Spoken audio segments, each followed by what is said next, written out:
اور سمندر کا پانی کھارا ہوتا ہے جس کی سیلینٹی بہت زیادہ ہوتی ہے۔ ناظرین، جب یہ دریا کے پانی آپ سمندر میں جا کے ملتے ہیں تو جو اس میں مخلوق الگ الگ طریقے کے پانی میں رہ رہی ہوتی ہے وہ اسی کی عادی ہوتی ہے۔ اللہ نے اگرچہ یہ قانون پانی کے ملنے کا نہ بنایا ہوتا تو یہ مخلوق فنا ہو جاتی۔ جیسا کہ ناظرین سورہ فرقان کی آیت نمبر 53 میں بھی یہ بات اللہ تعالیٰ نے کچھ اس طریقے سے بیان کی ہے جس کا مفہوم ہے، اور وہی ہے جس نے دو دریاؤں کو اس طرح ملا کر چلایا ہے کہ ایک میٹھا ہے جس میں تسکین ہے اور ایک نمکین جو سخت اور کڑوا ہے۔ ان دونوں کے درمیان ایک آڑ ہے اور اور ایسی رکاوٹ حائل کر دی ہے جس کو کوئی عبور نہیں کر سکتا۔ یہ فرقان کی آیت نمبر 53 ہے۔ ناظرین، بات یہ بھی غور کرنے والی ہے کہ اللہ تعالیٰ نے اسی آیت کے بعد کہا ہے فَبِأَيِّ آلَاءِ رَبِّكُمَا تُكَذِّبَانِ، اور تم اپنے رب کی کن کن نعمتوں کا انکار کرو گے۔ دراصل انسان کا جو شعور ہے اور جو انسان کی خصوصیت ہے وہ یہ بھی ہے ان الانسان لربہ لکنود، یعنی کہ انسان بہت ہی ناشکرا ہے، اور اس پر سے ان الانسان لفی خسر، انسان بہت بڑے خسارے میں ہے۔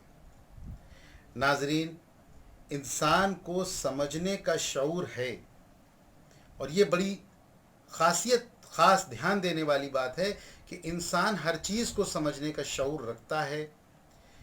آج جس طریقے کی لاک ڈاؤن کی زندگی میں ہم زندگی جی رہے ہیں، اس زندگی کو اگرچہ آپ غور کریں میرے بھائیوں تو اس لاک ڈاؤن کی زندگی کی جو سب سے بڑی خاص چیز ہے کہ آج ہم قانون کو پوری طریقے سے مان رہے ہیں اور قانون کو ماننے کے بعد اپنی زندگی کو بسر کر رہے ہیں۔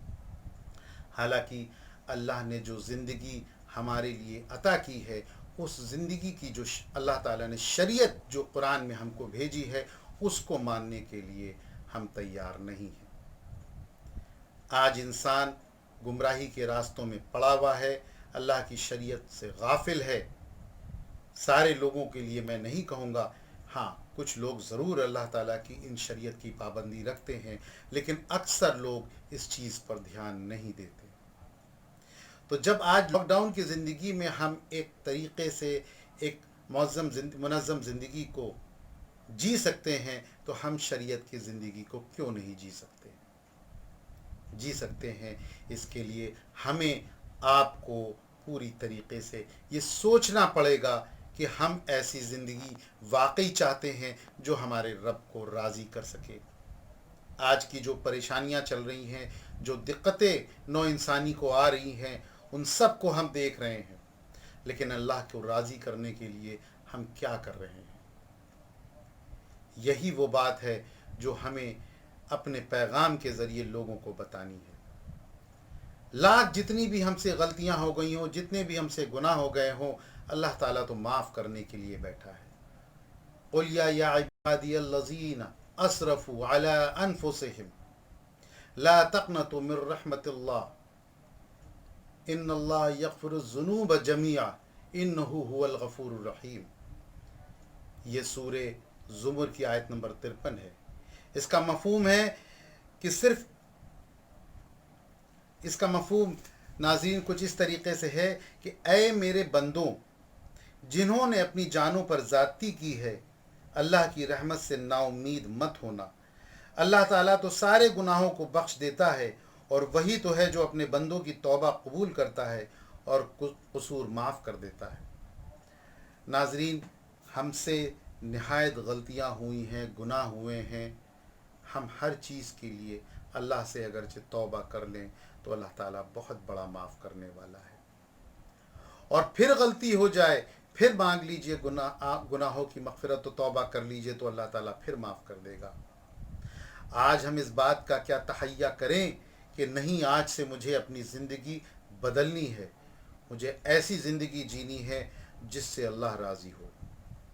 صرف آج آپ ارادہ کریے، انشاءاللہ ارادے میں ہی خیر ہوگی، اور النصر فاؤنڈیشن کے ساتھ کندھا ملا کر کے آپ ہمارے اس پیغام کو لوگوں تک پہنچائیے، ہمارے چینل کو سبسکرائب کیجیے، کیونکہ ناظرین آج یہ مشن النصر فاؤنڈیشن کا قوم کو کس طریقے سے ترقی کی راہ پہ لے کے آنا ہے، امت محمدیہ کو آپس میں جوڑنا ہے، اس کا ذمہ ہم نے اٹھایا ہے۔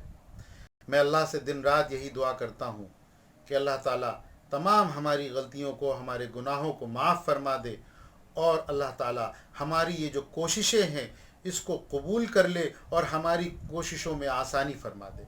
میری ایک بار آپ لوگوں سے پھر گزارش ہے کہ آپ ہمارے اس چینل کو سبسکرائب کریں اور ہماری بات کو آگے تک شیئر کریں۔